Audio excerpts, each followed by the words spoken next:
And I would imagine this probably will not take any of you by surprise, and I can't imagine that anyone would disagree with this assessment. But we live in a pretty impatient world.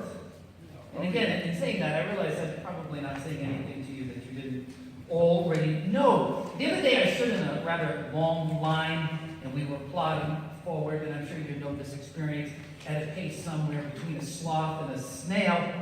And the reason was that the poor dear lady behind the counter, and why it is that people are so rude to people behind the counter and to people who serve them in other ways, I have no idea. I am not a violent man, but there are moments when I'm sorely tempted to love to smack some people upside the head. Maybe that'll be one of the things I put on my bucket list before I go to glory. Smack somebody in love right upside the head.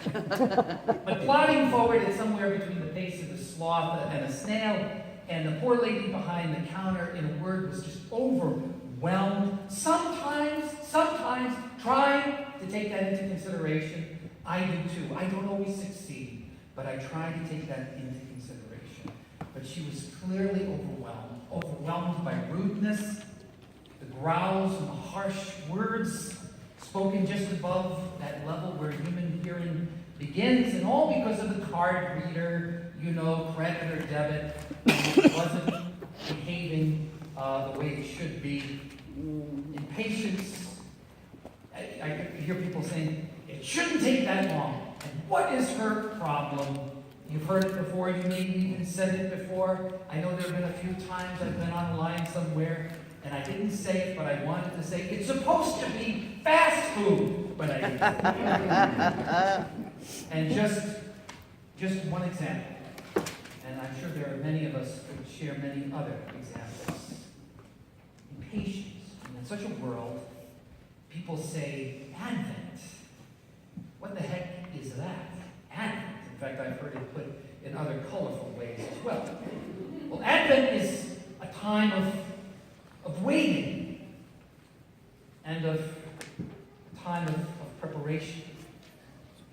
In a world that is always rushing headlong to the next thing. And the longer I live, the more as I pay attention and I listen to the world and I look at life and I listen to the people around me, oftentimes we arrive breathless and asking ourselves, well, why are we here? Why did we rush to be here?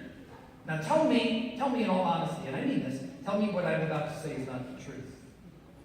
In a country that oftentimes treats Thanksgiving as just a kind of momentary speed bump, tell me that's not true.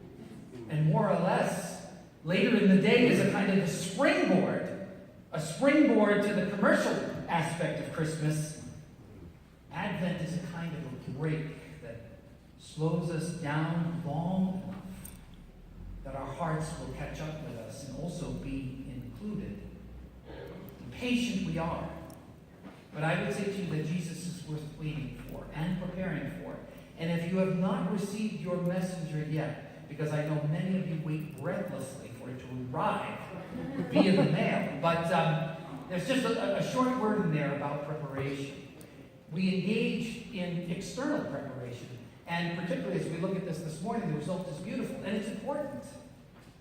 But there's also something to be said for preparation on the inside.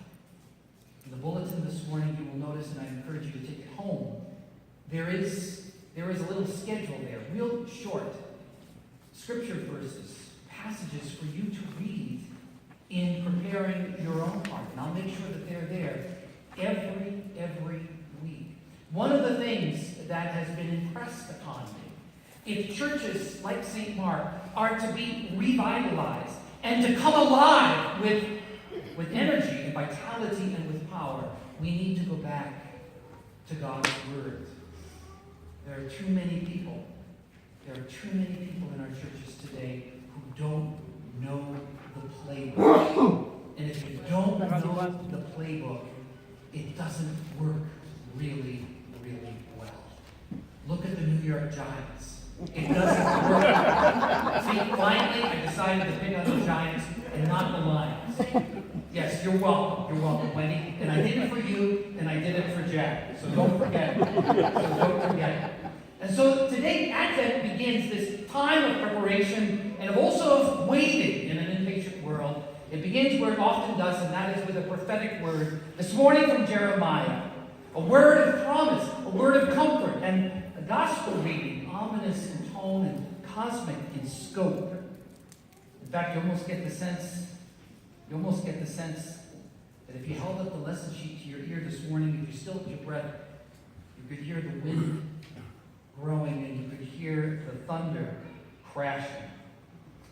If these words this morning that were just read sound familiar to you, it's because just a few weeks ago we read Mark 13, which is in Mark's gospel called the Little Apocalypse, and is in essence Mark's parallel passage to Luke 21 this morning.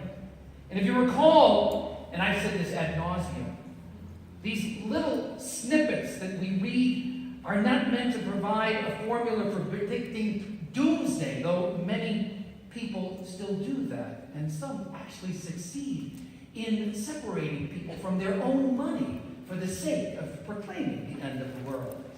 But actually, as many scholars have pointed out, this text this morning isn't primarily about the end of the world in terms of time and space, but it is something that everyone here knows and has experienced in their life and will experience it again. It is about the end of a world.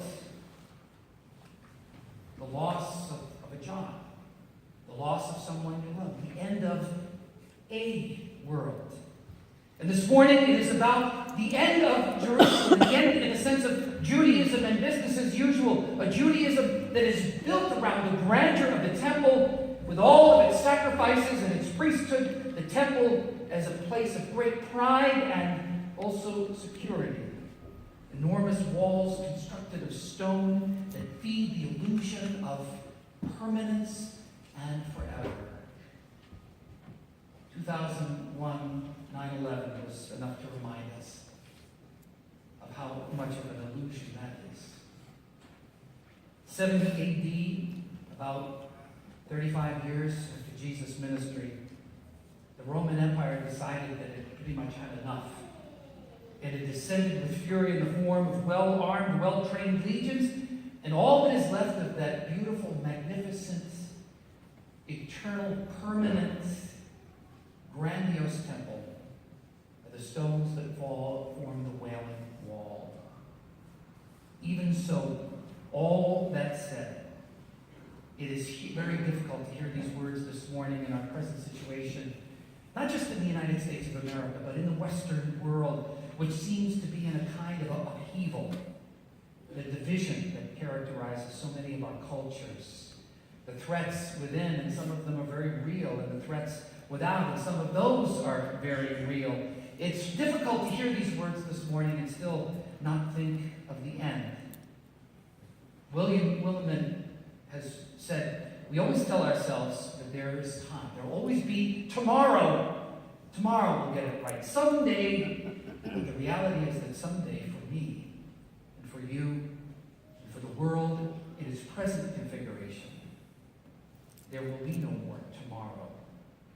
And so, as people who live between the Advents, the first and the second, which is to say, that fantastic, supernatural, mind-blowing experience that, and for some people, that embarrassing belief that the one who came first in silence, who in essence entered into the world through some side door that few people were aware of, will also come again in majesty and power. And no one will ever have to ask, as Herod did, well, where is he? Because we will all know that it is here. He is here. It is easy to read such a text as Luke and to think that it's meant to leave us shaken and fearful. And truth be told, you don't have to come to St. Mark to be filled with dread and with fear. The point, this is often lost, the point ultimately, as I have said ad nauseum about apocalyptic writing bizarre, strange symbols to people who are oppressed. The point of it ultimately is hope. And I admit, and you know this to be true, that you would never guess that in a million years as we listen to all those fire-breathing premillennial types who say that in case of rapture, this car will be driverless. Quite an image. And you know what? The car may one day be driverless, but it won't be the rapture. It will be Ford Motor Company or General Motors. That's the truth. But nevertheless, the whole thrust of apocalypse, whether it is Luke 21 this morning or a few weeks ago, Mark 13, whether it is the book of Daniel or it is the book of Revelation, it is always a mix of trust and courage and expectation that we call hope. That when you begin to see these things take place, stand up, raise your heads, because your redemption is drawing near. Sounds an awful lot like hope to me. An awful lot. In a prison cell, it was discovered high up on the windowsill, the imprints of the fingers of the man who had been in that cell for who knows how many years of his life. And the reason that his fingerprints were literally imprinted into the concrete was that each and every day he would reach up and pull himself up, and he would hold on for as long as he could. Wanted to feel the warmth of the sun on his face. He wanted to smell the freshness of the air. He wanted to be reminded of the sounds of life that we so often take for granted and are so precious when we hear them again. I remember hearing that and reading that years ago, and still to this day, it is for me, it is an image of what Advent is really, truly all about. In a text that is often meant or used to make us feel frightened, we find hope this morning. A God who is bigger than all of the world's problems. That's sometimes really hard to believe when we are so inundated by problems. A God who is bigger than all of the world's problems. A God who is bigger than all of the Goliaths that you face in your daily life. Who in the midst of all of that does not miss you or lose you, but who says, in trial and tribulation, you are mine, now and always. You are heir to a future that stretches beyond anything that you could ever imagine, a future that is filled not with fear and foreboding, a future that is filled with promise.